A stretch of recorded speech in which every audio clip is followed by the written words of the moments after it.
बतावा है नोचत कुल करत हमारा है बेरा हो गई दोपहर के, अभी तक पानियों का ना पूछली सर। तू का बेचैन बाड़ू एजा हमरा के त पानी ना मिलत, तारा के खाना के पूछत तड़ी सन। हाय आज तेरे सकुल नाइकी ने कि पुरान की ठीक रहली स हो कि तनो रहली स तो अच्छा रो आवाज दे तनी का करत आवत या कि ना। ए पतोहियो सुनत रे, अरे पानी लाई है तनी एक गिलास। तारा के जहर लिया के दे तनी वही में पी के चल जा सीधे एक के बे चल उतर बन। राहे द ना चाही तार जोहर तू ही पी घलो। अरे राम हो हतना कटाच बोलत यारी बाप रे, वैसे हमर लइका भटा गेलो सही दादा। काय वैसे रहत से हमर बचवा बतैबो ना करल सकिए बाबू हैसन बात बा। एबरा हमर लौट अभी तो अबे ले है साफ होता वे। हां इतनी सब मने बताओ कबे कौन की पूरा इकियारी साफ कर दिया कि आज मैं लहसुन बोआ जाई। लहसुन है करम बो तू टमाटर नहीं खे बोल नहीं खेलो कथई जम गइल बा। लहसुन बो तड़ू तारा एगो टमाटर के गाछ से मने पूरा खानदान खा खाली। हां जब हम बात बुझा के नहीं तबे कहा जी कि 10 थरिया हुरे के बा तो उ तक दिमाग में घुस जाला कि हुरे के बा।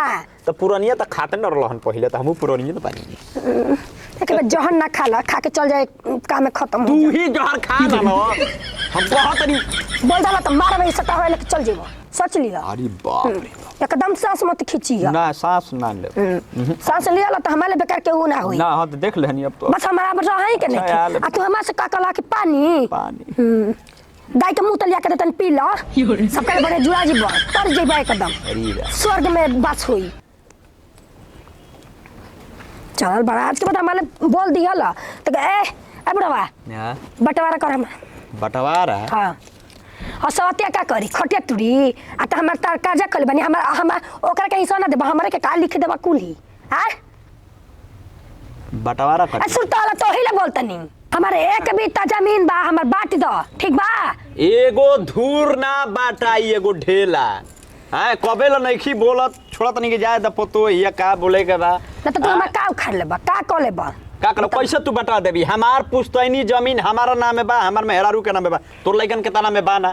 तो फालतू के ना तू हमारा संगे लागत री। पानी हम का एक लोटा मांग दे तू कहत री कि बाट आज से तू मत दे पानी तू राई धरा तू अपन देखा अपन मरद के देखा हमारा फेर मत पर बुढ़िया मर गेल ठीक बा हम अपन अपने संभाल। भेड़ुआ जैसा बात करबा तो जीभ कबार देता है समझ जा का कला पुश्तैनी जमीन तार बाप छोड़ के गइलन त तोहार भइल। तार बाप के बाप छोड़ के गइलन त तार बाप के भइल। हां भइल ठीक त हमार मरद के बाप के ह त हमार ना भइल कैसे ना भइल 1 इंच किल्ले बड़ाई मां। अरे जब तक तहार मर्द के बाप जियता बुढ़ावाई तब तक तहार ना होई, जब मर जाए तब होई। अच्छा ई बात जौन अमीन वकील जेकरा के बड़ा पर जज कोर्ट अदालत बुला लो ना होई बंटवारा त ना होई। तब हम ये सोचतनी कि मुंह से मुंह दवाइया डाल दी तब तार खाने में जब जिया तर तब नु ए तो तब तो मिल ही जाए हमरा। हां त डाल के देख ल तू मुस के दवाई कुकुर बिलार के दवाई है जौन दवाई मन करे खाद बीज जौन बुझे तौन डाल ल ठीक बा, लेकिन बंटवारा ना होई जा। बंटवारा हो के रही जा तनी आज जे तारा बेटा ले कह के दू गो देवाल ना घेरवा देन तो हमहू असल बाप का ना तू देख तो बेटा के कत्ल होई हमारा हाथे। चलो देखो तनी तारा में जोड़बा के तार बेटा में। हां त ठीक है जा ए बतावा हो मंगनी ह पानी आई बटवावत या के 6 महीना का छोकरी आइल बिया पतो ही अगर बाप रे ना तो तू ठीके कहत रू ठीक बानू।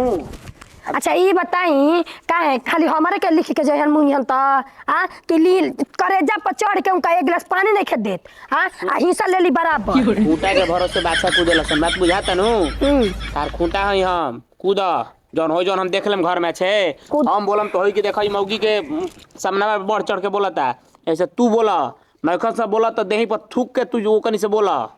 देखी अबे मैं बोले चाले के कोनो चीज बातें नहीं खेबा चल ठीक नु साफ साफ हमार बातें को सुन ली। हम चाहतनी बंटवारा हो जाओ रौरा हम आराम से रहल जाई वो अपन जौन वजी तन करी लो से हमरा मतलब नहीं खे। एक नंबर के तू बात कहत रू। अच्छा हम पूरा सपोर्ट में बानी भरपूर। हां तो जाई अपनी बाबूजी ले बात करी ठीक नु आज के आज बंटवारा चाहिए देवाल उठाई अभी बताई आज के हाँ। कहला अभी हम हाँ, जाते हैं, अभी बस। हम फरियाद देता नहीं बस बस ये करी रहा ताकि तू बोल तू तहला के बढ़िया रहे ताकि कोनो बात नहीं हम है बोल के वही हो गांज दिलू हो तब हम अबे पूरा को क्या होता है तो कहत रहनु रार बाबूजी हाँ। कि बेटा के हमरा हाथे कटल है बताई बुढ़ौती में तुमको जवानी छटकल बा बेटा के काची बोलबा बेटा के कत्तल होई हमरा हाथे कत्तल होई? हां कत्तल कर दिहन धोआ के हम बैठा बुन करे खातिर तो उनकरे खातिर 8 मंडल में रूमा में पतल होई चलावे खातिर काम क्रिया में छे के ऊ मुहियान तुमका कंठ में एक ठो पानी ना डाले देब हम देखब रौरा का कहतानी तू बोल देलू हनु हां जाई पहले जाके बतियाई हमर ना दिमाग हम गरम तू बा बस जाते ने बतियावे आ तू जाके तने ओकरा से तू बतिया ल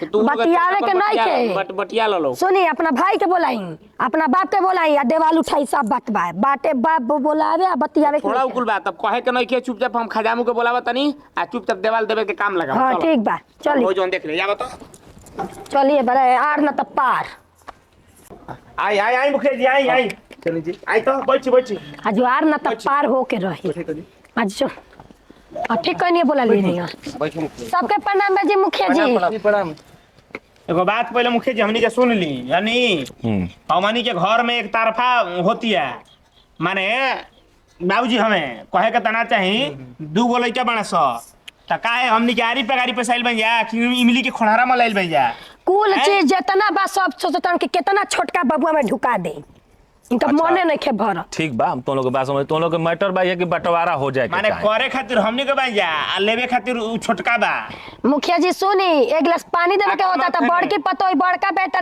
याद आवता और लतियावा के तो उ ठीक बिया अच्छा वो कहाँ बिया छोटकी पत होता है बुलाओ लोगों कि को बिया बोला गया बुलाओ ता लादली हिया बुलाओ बुलाओ ए तू। बुलाओ बुलाओ आवा छोटकी आव है ना आप कपार पर चढ़ जो अब हो जा बैठा बच्चिया तब देखौटी में आइल बालो रह ना बिया हमर मुखिया जी बिया ठीक है कोई बात ना